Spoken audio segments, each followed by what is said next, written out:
Hello Virgo, Sun, Moon, Rising, and Venus signs. Kamusta kayo?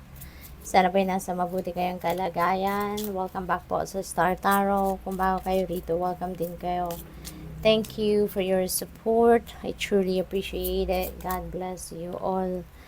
Virgo, Five of Swords. Ayan, so parang meron ditong siguro meron kang mga naging kausap or kakausapin, pero hindi kayo magkakaintindihan dito. Maybe meron mga masasakit na salita na dito ang pwedeng pag-anuhan ninyo, pag-exchange ninyo, you know. Baka merong disagreement dito between you and those people.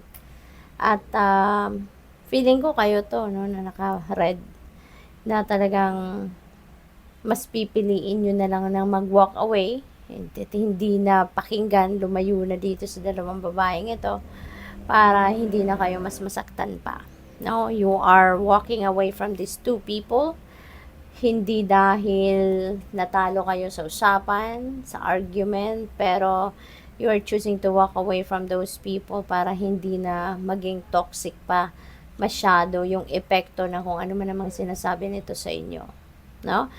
Kasi pwedeng merong mga sinabi itong mga taong ito that hurt your feelings. Kaya para maiwasan na mas dumami pa yung maririnig ninyong hindi maganda, makakasakit na yung damdamin, you are choosing to walk away from them. No?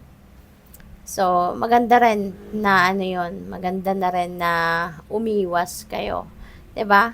To protect your energy.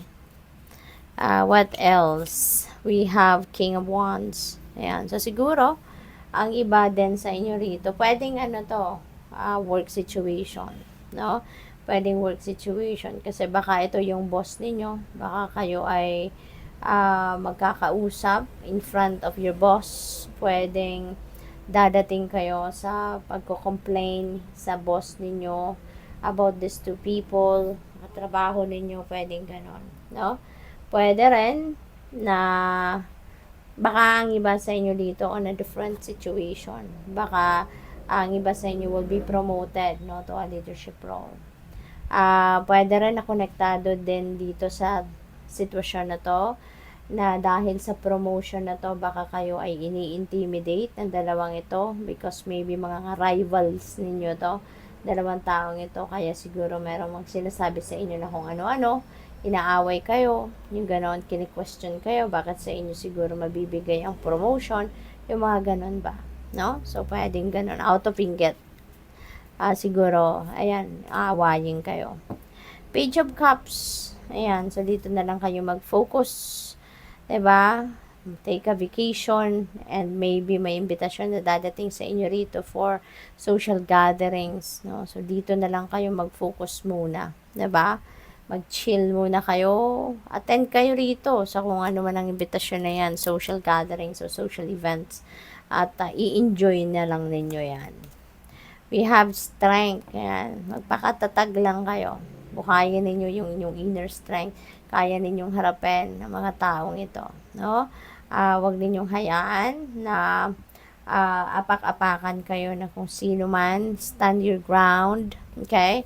Stand for what you believe in, ipaglaban ninyo kung ano yung dapat ninyong ipaglaban, kung sa tingin ninyo nasa rason kayo, nasa tama kayong side, and ipaglaban ninyo yan. We have Three of Pentacles. Wow. So maybe you are also going to be dealing with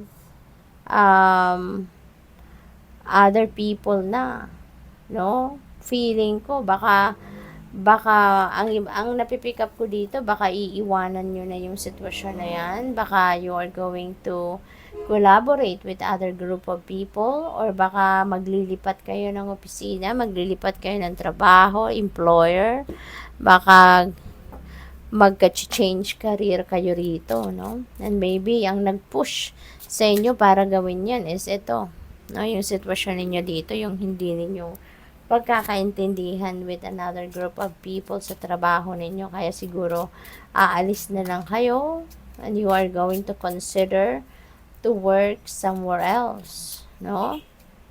What else? We have message. Ayan. So, baka ano to, ito na yung job offer. No? Baka yung mensahe marireceive ninyo is the job offer para dito sa bagong papasukan ninyo. What else? We have wealthy man. Wow, you're going to be dealing with a wealthy man. Baka ito yung magiging boss ninyo. Baka ito yung magbibigay sa inyo ng bagong trabaho, bagong opportunity, no? This wealthy man could be anyone sa buhay ninyo. Baka dati nyo na itong kilala, or baka ito yung pag-a-applyan ninyo ng trabaho. And whoever this is, no, talagang yayamanin na to. Or pwede rin na boss siya sa isang kumpanya. Maybe this is a CEO, baka siya yung supervisor, manager, ganon. Ano na to, very successful na, no? Yung taong ito, very successful sa kanyang money, career, and finances department. Coffin. Ayan. So, feeling ko dito, trabaho talaga, no? Yung tatapusin ninyo. Baka talaga yung sitwasyon ninyo rito is work situation. At dahil sa away na yan, maaaring yan ay iiwanan ninyo yung mga taong yan. Magra-resign na ang iba siguro sa inyo sa trabaho na may ganitong sitwasyon, and you are going to apply somewhere else. You're going to start, no? Another job, no? Sa iba, or a new job sa iba. We have male, female. This could be you, or this could be someone that you are going to be dealing with around this time. Baka ito yung tutulong sa'yo. Diba? Baka ito yung magbibigay sa iyo ng bagong offer. Pwedeng ganun. Or baka ito is someone that is going to support you emotionally. Baka siya yung magbibigay ng tips sa inyo na apply ka dito kay wealthy man, tutulungan ka nitong, mabibigyan ka nito ng bagong trabaho, magandang posisyon, 'di ba? Mga ganon. So, good luck sa'yo. Thank you for watching Love and Light. Namaste.